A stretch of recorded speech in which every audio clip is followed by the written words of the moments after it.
Today's the day. Ichiro Suzuki takes his rightful place in Cooperstown amongst the best players to ever play Major League Baseball. The third player to go into the Major League Baseball Hall of Fame wearing a Mariners hat, Ichiro Suzuki did it with style. There's something to be said about how Ichiro played the game when he first came over to the States in 2001. He was, as many describe it, an artist.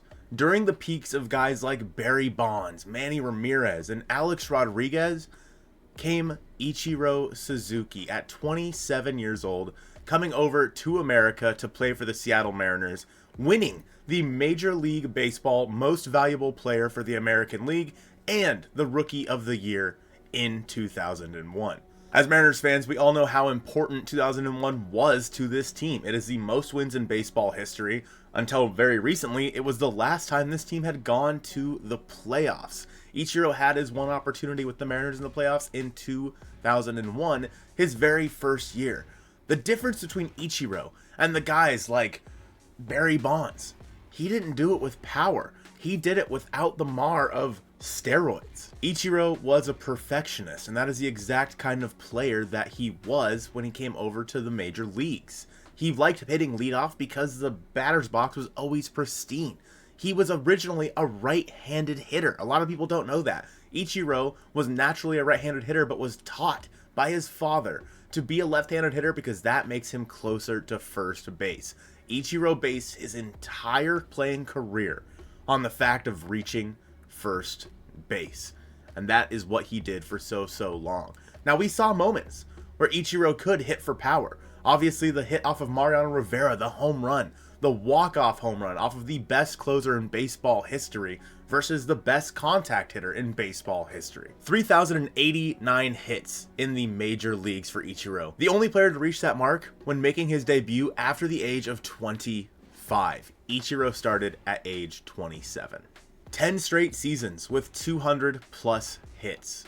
10 straight seasons of Gold Glove defense in right field. A 19-year career slash line of 311, 355, 402 with a 757 OPS. He hit 117 home runs and once again amassed 3,089 hits. He is still the all-time hit king in all of baseball with 262 hits in 2004.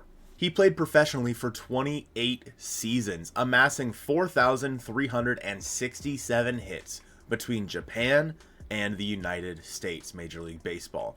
Ichiro Suzuki is the all-time hit king. He did it between two leagues, but still a 19-year career is unheard of nowadays in Major League Baseball. There was a time in 2017, and actually one of the most viewed videos on this YouTube channel was what we thought was going to be Ichiro's last hit in T-Mobile, or at that time, Safeco Field, against the Mariners when he was with the Marlins, and he had a home run in 2017. There were rumors Ichiro was going to retire after that season at age 43, but we all know that Ichiro Suzuki just could not, and still to this day, cannot stay away from baseball. In 2018, Ichiro made his return to Seattle in what felt like the twilight of his career. He played in only 15 games for the Mariners, hit 205, 255, and with a 205 slugging, but he did make another great play, this time in left field, to rob Jose Ramirez of a home run in his, I believe, home debut back with the Mariners. Once he was released by the Mariners in 2018, it seemed like Ichiro was done. It seemed like Ichiro was going to retire. It seemed like he was going to become part of maybe the front office, but he had never made that official announcement. And then it was announced that the Mariners would be playing a couple of games in Japan to start the 2019 season. And what better way for Ichiro Suzuki to finish out his career than to go back to where it all started, in the Tokyo Dome. And he played in 2 games. He did not get a hit, unfortunately. He came so close.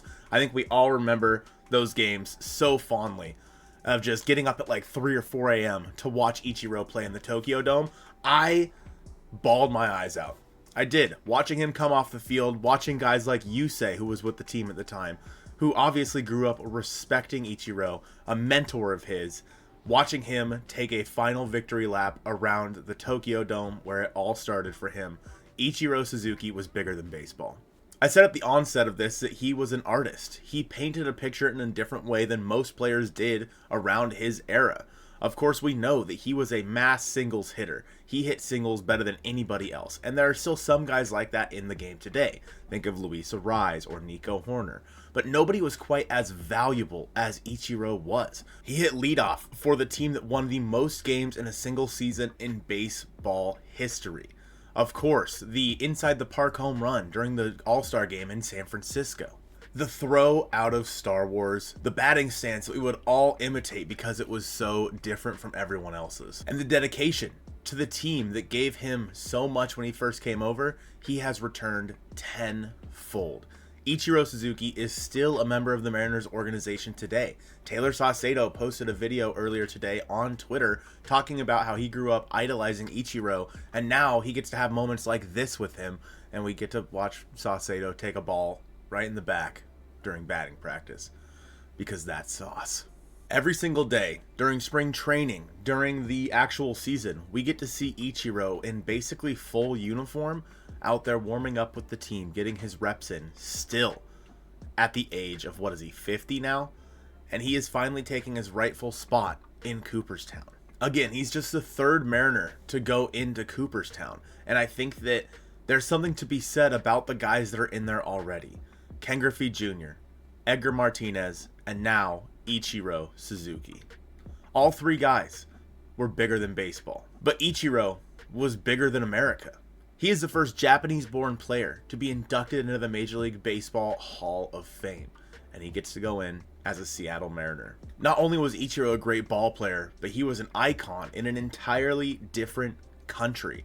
He brought over so many new fans, so many new families that are still fans of the Seattle Mariners because they idolized Ichiro growing up. Ichiro literally created decades and generations worth of Mariners fandom all by himself. This little 5'11" guy from Japan who came over at 27 in some of the most crazy outfits I think we've ever seen, really making a name for himself in a Seattle Mariners uniform and putting the world and all of baseball on watch to say that we don't need steroids to be these guys. We don't need steroids to be the best player in the game. And most of the time when Ichiro stepped on the field, he was the best player on the field. Ichiro definitely did things a little bit differently. We've all heard the story about how he had a specific spot in the bench where he would put his bat. He literally had holes cut into the bench to put his bats. They were more than just pieces of wood in his hands. They were the paintbrush that Ichiro used to paint one of the most interesting careers in the history of this sport. The Pablo Picasso of baseball, Ichiro Suzuki, goes into the Hall of Fame in 2025 as a Seattle Mariner, and 51 will live on forever.